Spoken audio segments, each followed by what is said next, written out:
샬롬 여러분 반갑습니다. 네, 저는 누가를 꿈꾸는 아이들 팀룩의 대표 간사 이영진 간사입니다. 반갑습니다. 네, 먼저 제16회 팀룩 미션 캠프 TLMC에 오신 여러분들을 주님의 이름으로 환영합니다. 사실 이번에는 여러분들 오프라인에서 수련하지 못하고 이렇게 온라인 영상으로 여러분들을 찾아가게 되는데 그래서 좀 많이 아쉬운 마음이 있습니다. 그럼에도 불구하고 기대하는 것이 있다면 비록 온라인 수련회지만 하나님의 은혜가 여러분들이 있는 곳 가운데에 임하실 것을 기대합니다. 저는 오늘 메시지의 제목을 뜻을 정하여 라고 정해보았습니다. 본문 말씀은 다니엘서 1장 1절에서 9절 말씀입니다. 제가 읽어드리도록 하겠습니다.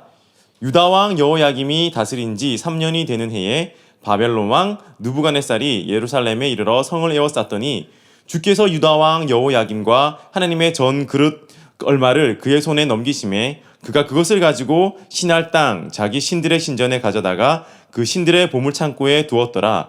왕이 환관장 아스부나스에게 말하여 이스라엘 자손 중에서 왕족과 귀족 몇 사람 곧 흠이 없고 용모가 아름다우며 모든 지혜를 통찰하며 지식에 통달하며 학문에 익숙하여 왕궁에 설 만한 소년을 데려오게 하였고 그들에게 갈대아 사람의 학문과 언어를 가르치게 하였고 또 왕이 지정하여 그들에게 왕의 음식과 그가 마시는 포도주에서 날마다 쓸 것을 주어 3년을 기르게 하였으니 그 후에 그들은 왕 앞에 서게 될 것이더라.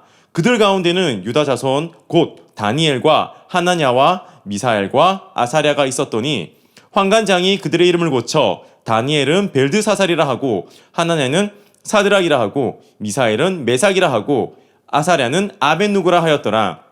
다니엘은 뜻을 정하여 왕의 음식과 그가 마시는 포도주로 자기를 더럽히지 아니하리라 하고 자기를 더럽히지 아니하도록 환관장에게 구하니 하나님이 다니엘로 하여금 환관장에게 은혜와 긍휼을 얻게 하신지라. 아멘. 네, 여러분, 오늘의 본문 말씀은 여러분들이 어려서부터 많이 들어왔었고 그리고 알고 있는 내용입니다. 바로 다니엘과 세 친구에 대한 내용입니다. 먼저 역사적인 배경에 대해서 설명을 드릴까 합니다.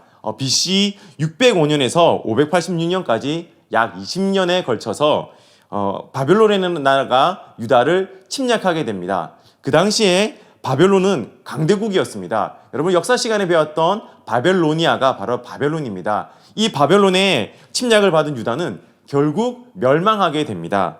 그리고 생존자들이 포로로 잡혀가게 됩니다. 다니엘과 세 친구도 그때 잡혀갔습니다. 바벨론으로. 바벨론은 유다 백성들 중에서 왕과 귀족들을 선별합니다. 그리고 그들 중에서도 특히 명석하고 똑똑한 사람을 선별해서 바벨론으로 잡아갑니다. 이유인즉 어려서부터 그 아이들에게 바벨론식 교육을 시켜서 바벨론화해서 쉽게 말하면 완전히 바벨론 사람으로 만들어서 다시금 유다를 보내서 유다를 통치하게끔 하는 것이 그때 바벨론의 왕이었던 느부갓네살의 통치 계획이었습니다. 포로로 잡혀왔던 다니엘과 세 친구도 그렇게 바벨론 땅에 포로로 잡혀왔습니다. 당시 그들의 나이는 추정키로 10대 나이였는데 15에서 16세 정도로 추정되고 있습니다. 그 어린 나이에 그 적국에 포로로 잡혀갔던 것이죠. 여러분, 포로로 잡혀갔던 다니엘과 세 친구가 처음으로 당한 일이 있었는데 그것은 무엇이었냐면 바로 이름을 바꾸는 것이었습니다. 왕의 환관장이 다니엘과 세 친구 하나냐, 미사엘, 아사랴의 이름을 바꿔버립니다.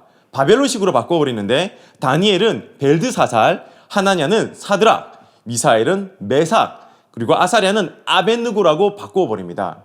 여러분 원래 다니엘이라는 뜻은 하나님은 나의 재판관이시다 라는 뜻입니다. 그런데 벨드사살이라는 이름으로 바꿉니다.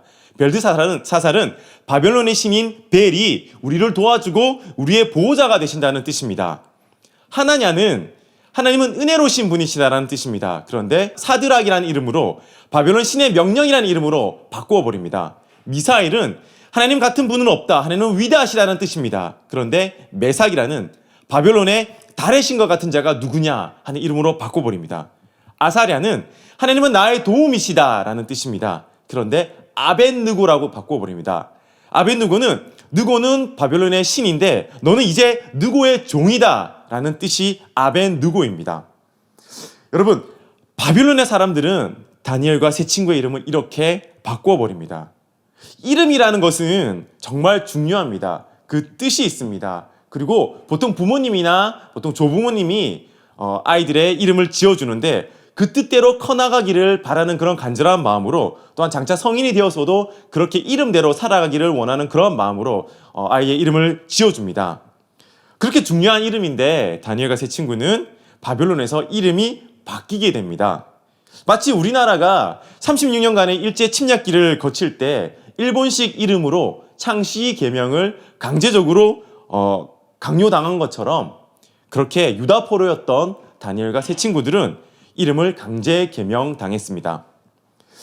여호와 하나님의 신앙을 지켜왔던 그들의 이름이 이제는 이방신, 우상신, 바벨론의 신들을 찬양하고 그들을 섬기는 이름으로 바뀌어 버립니다.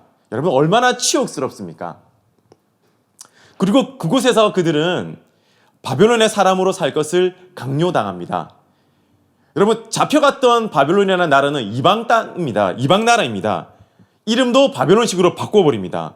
그리고 바벨론 사람들은 그들에게 윽박지르듯이 말을 합니다. 이제 너희는 바벨론 사람이다. 그러니 이제는 바벨론 사람으로 살아라. 너희를 도와줄 신은 없다. 이곳에서 노예 포로로 잡혀왔으니 이곳에서 바벨론들의 신을 섬기고 바벨론의 신들의 절하며 바벨론의 가치관으로 살아라. 그렇게 강요당했습니다. 여러분, 어쩔 수 없습니다. 포로로 잡혀갔기 때문입니다. 그리고 왕의 진미를 먹고 포도주를 마시기를 강요당했습니다. 여러분, 그 당시에 왕의 진미라는 것은 맛있는 고기 반찬의 음식이 푸짐한 음식이 아닙니다. 그것은 바벨론 신에게, 즉 우상에게 바쳐진, 제물로 바쳐진 그러한 음식이었습니다. 그리고 포도주는 독주였습니다. 그런 것을 먹고 마시라고 강요를 당한 것입니다. 하지만 분명한 것은 이런 것들은 율법에서 금하는 것이었습니다. 여러분, 다니엘과 세 친구들이 어떻게 했을까요? 말씀에 기록되어 있기를 당당하게 뜻을 정하여 거부했습니다. 그들은 뜻을 정하여 왕의 진미와 포도주를 거부했습니다. 그들이 제일 먼저 한 것은 여러분, 뜻을 정하는 것이었습니다. 여러분들도 뜻을 정하시기를 바랍니다. 우리가 주님의 제자의 삶을 살기로 결정했다면 제일 첫 번째로 해야 할 것은 여러분 바로 뜻을 정하는 것입니다. 저는 오늘 여러분들에게 뜻을 정하라고 말씀을 드리고 싶습니다.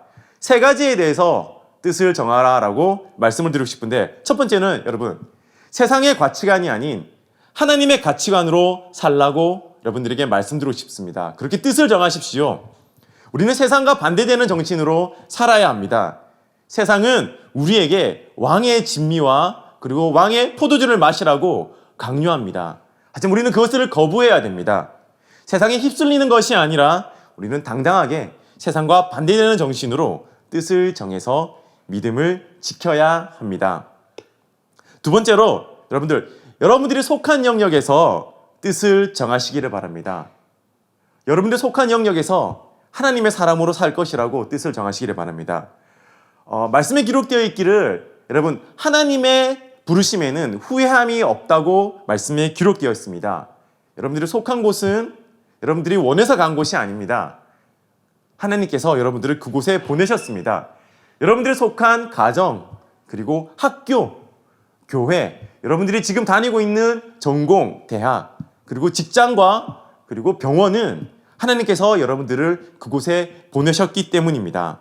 여러분, 그곳에서 뜻을 정하시기를 바랍니다. 뜻을 정하시되 그곳에서 빛과 소금의 역할을 감당하기로 여러분 뜻을 정하십시오. 여러분들이 속한 영역에서 하나의 미랄이 되어서 썩어져서 하나님의 열매를 맺는 그런 삶을 살기로 결정하시기를 바랍니다. 저는 의료계에서 하나님의 사람을 일으키는 것으로 뜻을 정했습니다.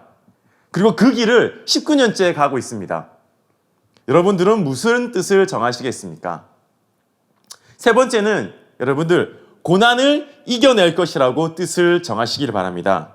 여러분, 어려움이 닥칠 수도 있습니다. 그리고 우리 신앙생활을 하다 보면은 힘든 어려움과 고난과 역경이 있을 수도 있습니다. 하지만 그때마다 여러분들 이겨낼 것이라고, 이 고난을 이겨낼 것이라고 뜻을 정하시기를 바랍니다. 말씀에 기록되어 있기를 다만이뿐 아니라 우리가 환난 중에도 즐거워하나니 이는 환난은 인내를, 인내는 연단을, 연단은 소망을 이루는 줄 압니다. 라고 로마서 5장 3절에서 4절의 말씀에 기록되어 있습니다. 하나님께서 여러분들과 함께 하시고 여러분들 이겨낼 힘을 주십니다. 그리고 그 고난 뒤에는 반드시 영광이 있습니다. 아멘. 생각하건대 현재의 고난은 장차 우리에게 나타날 영광과 비교할 수 없도다. 로마서 8장 18절에 나와 있습니다. 여러분, 수많은 믿음의 사람들이 인내와 연단의 과정을 겪어서 믿음의 사람이 되었습니다. 인내로서 여러분들 고난을 이겨낼 것이라고 뜻을 정하시기를 바랍니다. 저는 뜻을 정했습니다. 어떻게 뜻을 정했냐면 하나님 한 분만을 바라보고 그리고 나의 구세주 대신 예수님만을 바라보며 살겠다고 결정을 했습니다. 제가 제 얘기를 좀 할까 하는데요. 제가 본과 학생을 뒤돌아볼 때 좀 힘든 과목이 무엇이냐 생각해 봤을 때는 본과 1학년 1학기 때 해부학 시간이 제일 힘들었던 것 같습니다. 약간 2년에서 이제 본과 4년 이렇게 의대가 총 6년인데 본과 1학년 1학기 때 해부학, 쉽게 말하면 인체 해부학이라는 걸 배웁니다. 그리고 인체 해부학 중에서도 실습이라는 걸 하는데 제가 의대 6년간의 학과 과정을 뒤돌아봤을 때 해부학 실습 시간이 굉장히 힘들었던 것 같습니다. 왜 힘들었냐면 일단은 오래 서 있어야 됩니다. 서서 계속 실습을 해야 되는데 한 5에서 한 7시간 정도 오래 서서 실습을 했던 기억이 납니다. 그리고 굉장히 독한 냄새가 납니다. 이 냄새는 무슨 냄새냐 하면은 포르말린이라는 굉장히 독한 방부액입니다. 왜냐하면 시체를 해부하면 이 한 학기 동안은 시체를 썩지 않게 보존을 해야 되는데 그래서 포르말린 액체를 계속 시신에 계속 붓습니다. 그러면 굉장히 좀 쉽게 말하면 좀 역겨운 냄새가 납니다. 시간이 지날수록 아무리 포르말린을 붓지만 시체가 썩습니다. 부패합니다. 그리고 그 독성 포르말린 냄새가 이게 융합이 되어갖고 굉장히 좀 악취가 납니다. 카데바 실습이라고 하는데 아마 이 영상을 보고 계시는 의대생들이나 간호대생들은 굉장히 좀 많은 공감을 하실 거라는 생각이 듭니다. 그렇게 힘든 게 바로 카데바 시체 해부 실습입니다.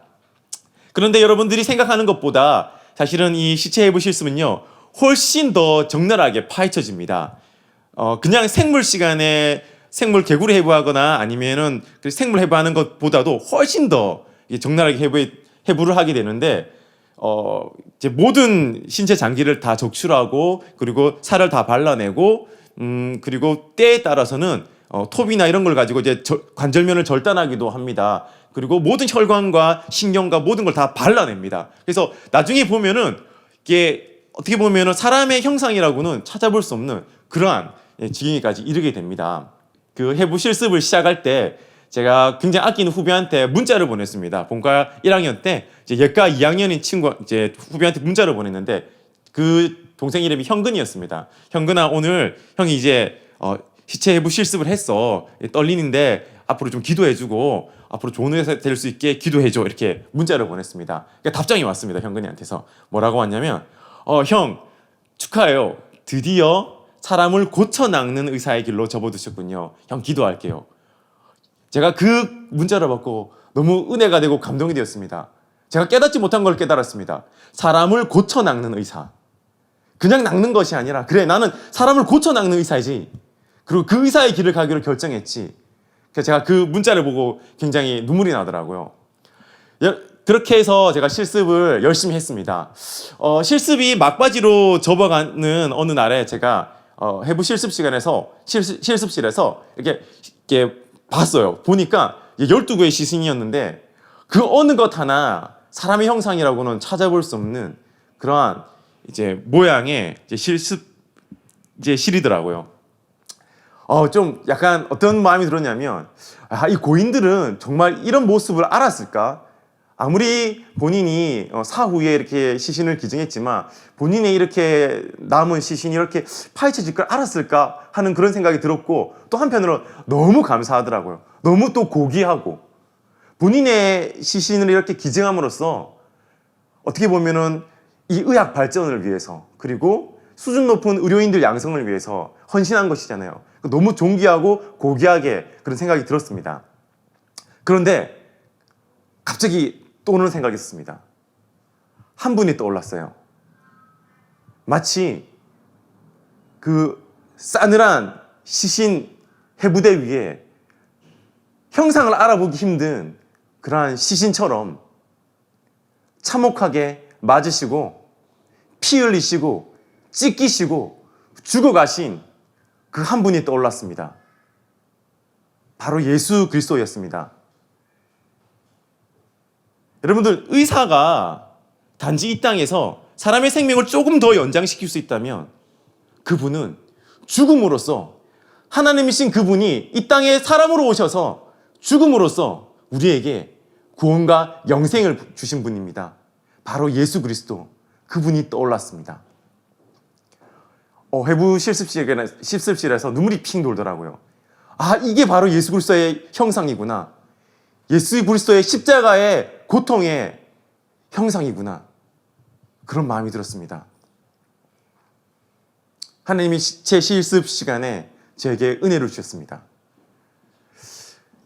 여러분, 실제 실습 시간이 막바지 끝나갈 무렵에 이제 합동 연결식이라는 걸 합니다. 합동 연결식은 뭐냐면 이제 모든 시체 실습에 참석했던 1학년 학생들과 그리고 교수님과 유가족이 참여하는 것 가운데 이때까지 모든 실습의 마무리로서 그 고인들을 기리는, 그들의 넋을 기리고 그들에게 감사하는 마음을 갖는 그러한 이제 합동 연결식이라는 그런 행사를 합니다.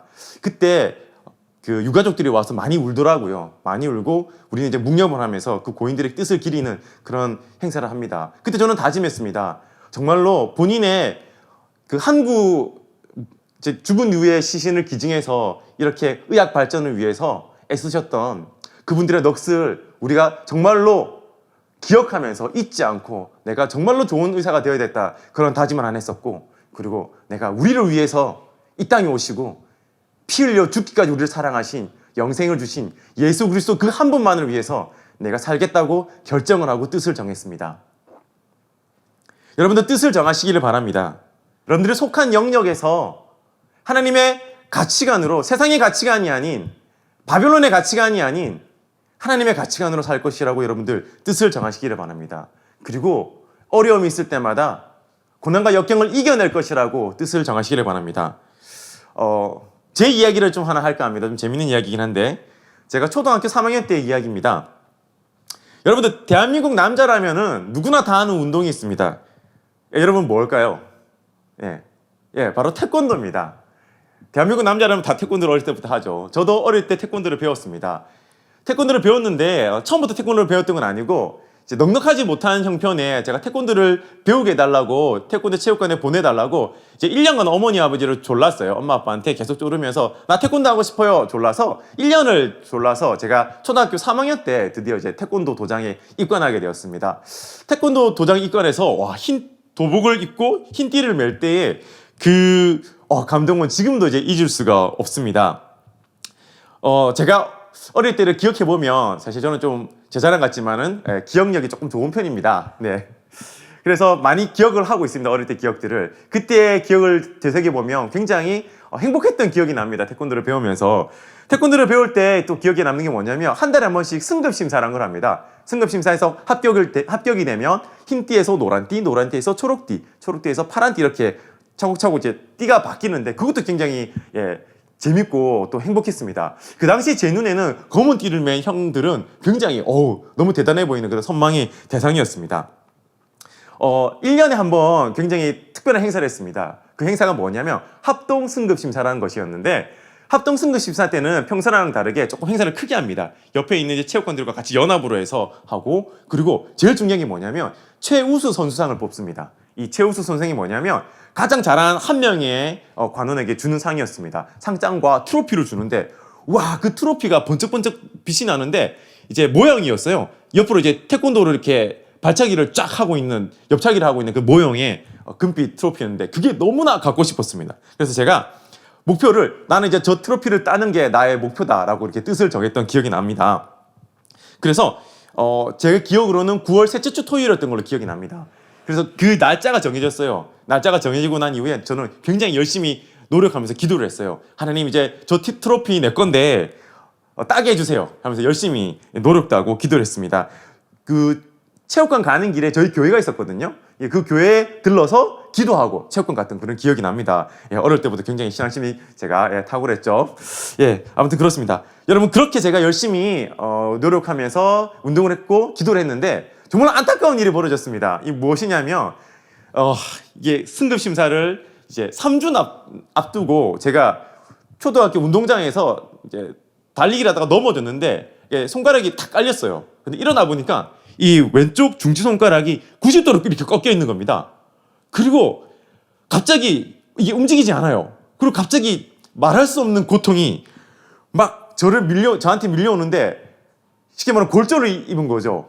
너무 아파갖고 여러분 제가 울음도 나오지 않았습니다. 그래서 이제 그 정형외과에 가서 엑스레이를 찍어보니까 아니나 다를까 이제 골절이었어요. 손가락 골절이었는데 기부스를 했어요. 손가락 골절이 여기에 골절을 입었지만 여기서부터 여기까지 이제 기부스를 했습니다. 통기부스를. 지금이야 여러분들 좀 캐스트가 좋은 재질이 나오지만 그 당시에는 통석고였습니다. 무겁고 딱딱한 여기서 여기까지 그리고 이제 띠를 걸어서 이렇게 걸고 다니는 그렇게 기부스를 했습니다. 너무 마음이 아팠어요. 너무 가슴이 아팠어요. 이게 아픈 것도 아픈 거지만 이제 나는 트로피는 물 건너갔구나. 아, 최우수 선수는 물 건너갔구나. 이제 그런 생각 때문에 밤에 잠이 오지 않았습니다. 그래도 한편으로는 어떤 생각이 들었냐면 뭐 손가락 다친 것쯤이야. 그래도 트로피를 내가 못 따겠지만 한번 열심히 해보자라는 그런 생각도 들었습니다. 그래서 제가 엄마 아빠한테 졸랐습니다. 이제 계속 다니게 해달라고. 어머니 아버지는 이제 그만두라고 이제 한 달간 쉬어라고 말씀하셨는데 제가 고집을 피웠어요. 끝까지 다니겠다고. 여러분 솔직히 상식적으로 생각하면 부상을 입으면 그것도 골절상을 입으면 그냥 쉬는 게 상식이지 않습니까? 근데 저는 이제 포기할 법도 한 그 상황에서 이게 뜻을 정해서 끝까지 해보자라는 그런 뜻을 정했습니다. 드디어 여러분 9월 셋째 주 토요일이 결전의 날이 다가왔습니다. 토요일 점심 때 어머니가 힘내라는 의미로 저한테 짜장면을 중국집에서 사주셨습니다. 그때 교회 사모님을 이제 함께 초대를 하셨거든요. 그때 사모님의 목사님과 사모님이 5딸이 있었는데 그 5딸 중에 또 셋째 따님이 저희 그 초등학교 그 주일학교 선생님이셨어요. 그 따님과 함께 이제 사모님 그리고 엄마 그리고 그 선생님 저 이렇게 4명이서 중국집에서 짜장면을 먹었습니다. 제가 그때 먹었던 메뉴도 기억납니다. 저는 짜장면을 먹고 어머니랑 사모님은 우동을 먹고 그 선생님은 울면을 먹었습니다.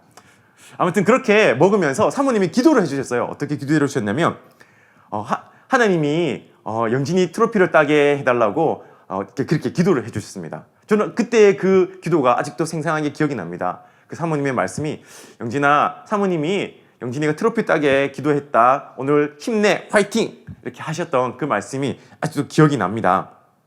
그렇게 짜장면을 먹고 이렇게 결전의 날이 다가와서 그 심사가 기다리고 있는 체육관으로 제가 갔습니다. 여러분 심사는 2종류로 합니다. 첫 번째는 품새라는 걸 하고요. 두 번째는 겨루기라는 걸 합니다.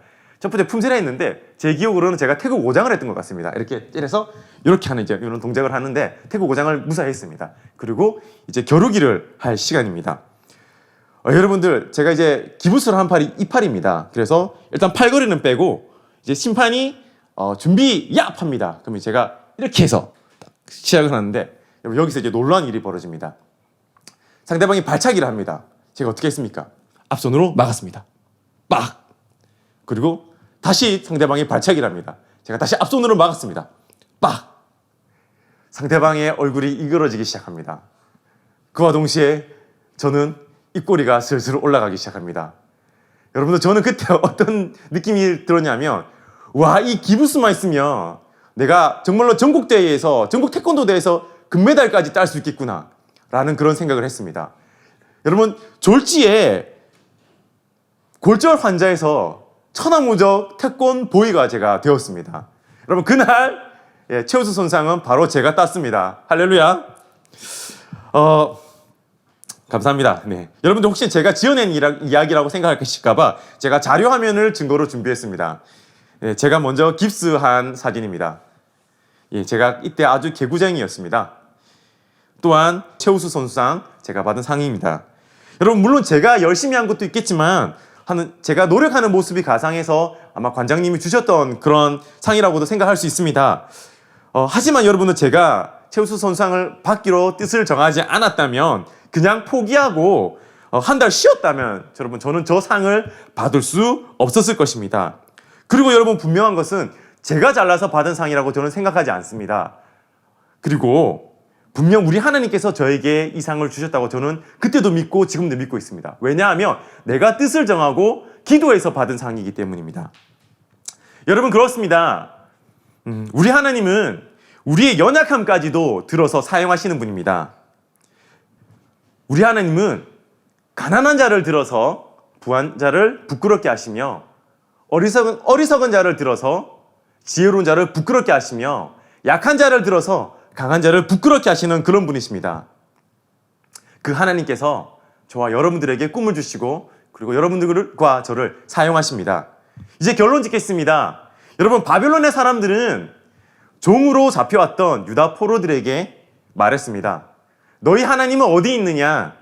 너희 나라가 멸망하고 너희 백성들이 죽고 그리고 살아남은 자들은 이곳에 포로로 잡혀오는 동안 비참하게 노예로 이곳에 끌려오는 동안 너희가 믿는 하나님은 도대체 뭘 했느냐?